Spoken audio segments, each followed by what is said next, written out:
Hola.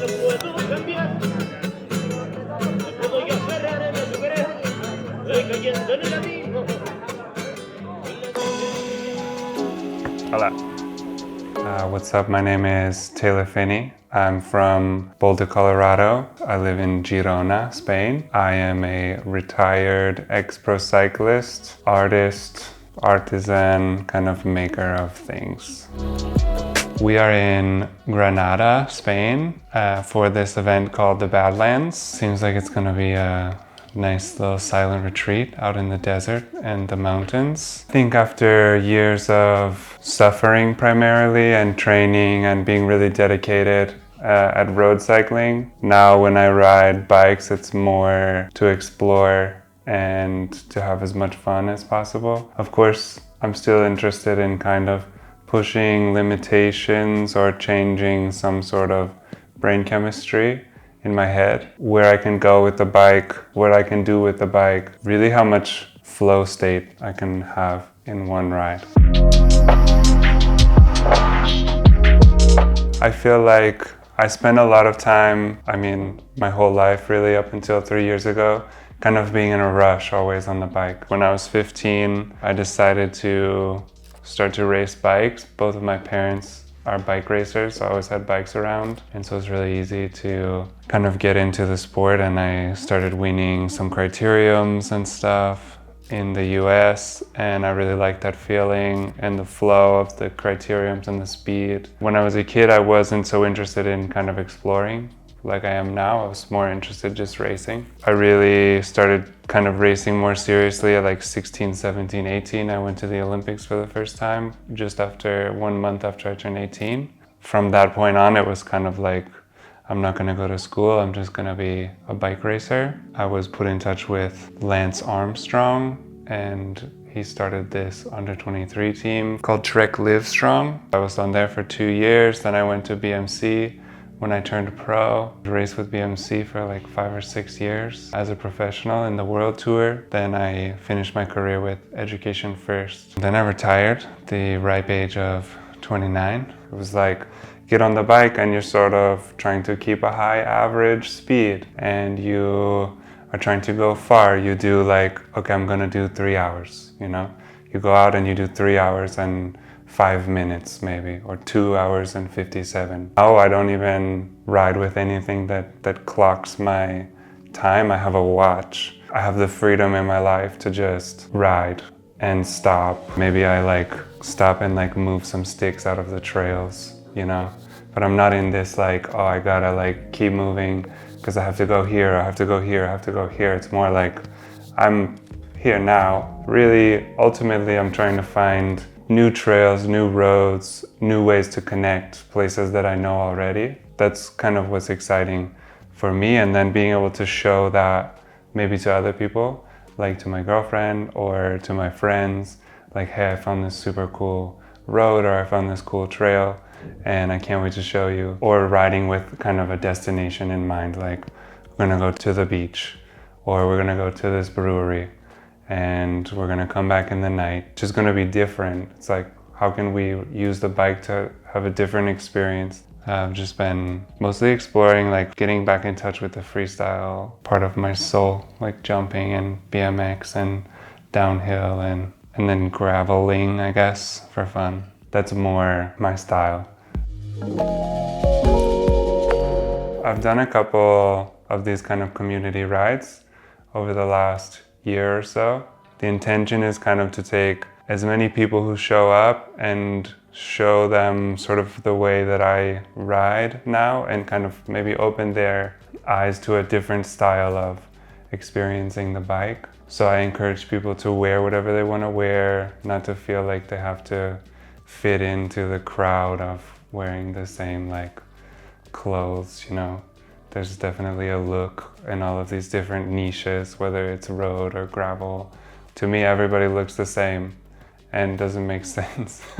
Like, just wear whatever you want to wear, you know? We're gonna have fun. We're gonna maybe go fast, but it's gonna be for flow and like to have fun, like, cause going fast is fun. But then it's like chill, you know? Go fast, but then we wait for everybody and we kind of connect around going fast. It's not like we go fast, we leave these people behind and, you know, screw them and we're gonna see them when we get to the destination. It's about like, how can we have fun and do what we need to do as a group, but keep the group dynamic. And if you don't want to be in the group, you don't have to be in the group. That's also fine. You can leave. And there's no judgment, you know, because you are your own person. So it's like creating that space to allow people to feel a bit more free in their expression of riding a bike, not to feel like they have to do something because somebody else is doing it, but also if there's something different and they're willing to kind of open their minds to it, and I'm gonna show you. I'm the bike shaman.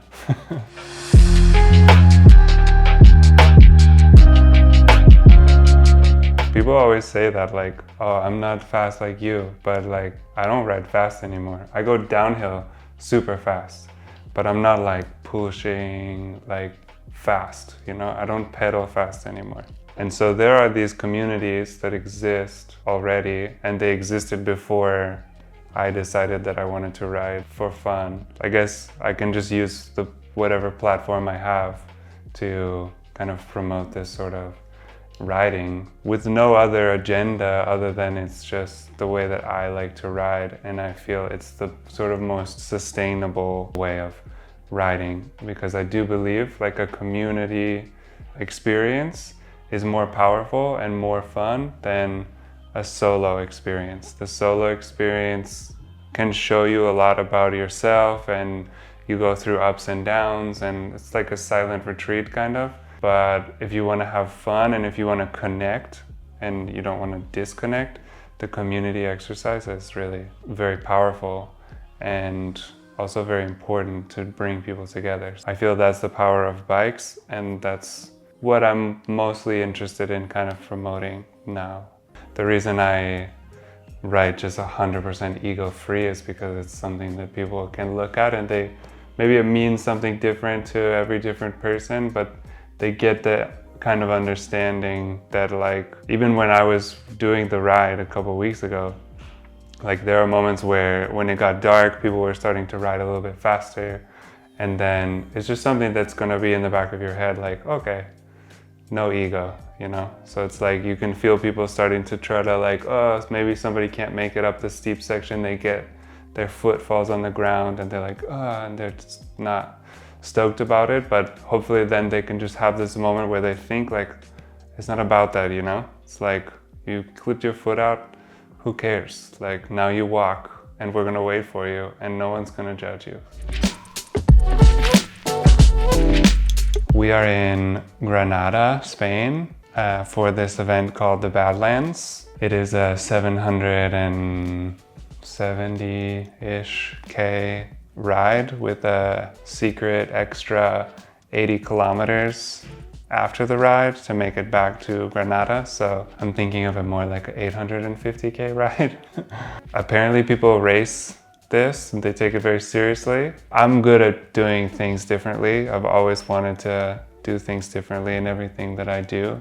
So I will do this differently. I like this kind of event from the sort of more philosophical standpoint that you can kind of change the way that you interact with what you think you need, like as a human being. We all have all these rituals in the day where we wake up and I meditate every morning, and then I make coffee, then I have breakfast, and then I do my thing, and then at like whatever time, 1 o'clock I have lunch, maybe I take a nap, then I go do something in the afternoon, then we have dinner, and everything is like on this schedule, right? And you just do that like forever. But an event like this is interesting for me because you just challenge that completely. So you eat when you're hungry and you sleep when you're sleepy, but you don't actually get as much sleep as you would if you were doing nothing at home. And yet you're pushing your body way more than you would be pushing your body when you are getting all of that sleep. I think that events are important because as a community, you can do much more than if you decide to do something by yourself. So I do believe that racing and having events have this purpose of bringing something special out of each unique person, because we all come together and we do this kind of crazy thing. I'm interested in endurance for the mental challenge and the kind of potential changing of brain chemistry that can come from this sort of experience. When I was racing on the road, I was always interested in this concept of like, if you go to the Olympics, you can change your whole life in one day. You know, you win the Olympics, your whole life is different. So I've always been interested in this concept of going to do things that in a short period of time can change your life. They can change the way your brain works. They can change the way that you interact with the world, the way that the world interacts with you. This is not the Olympics, it's a different thing, but it has the same sort of energy that you can go out there and you can have an experience that will stay with you forever, that you can share with the world, and that's gonna ultimately change your experience as a human. And I think that's something that I'm interested in, that's important.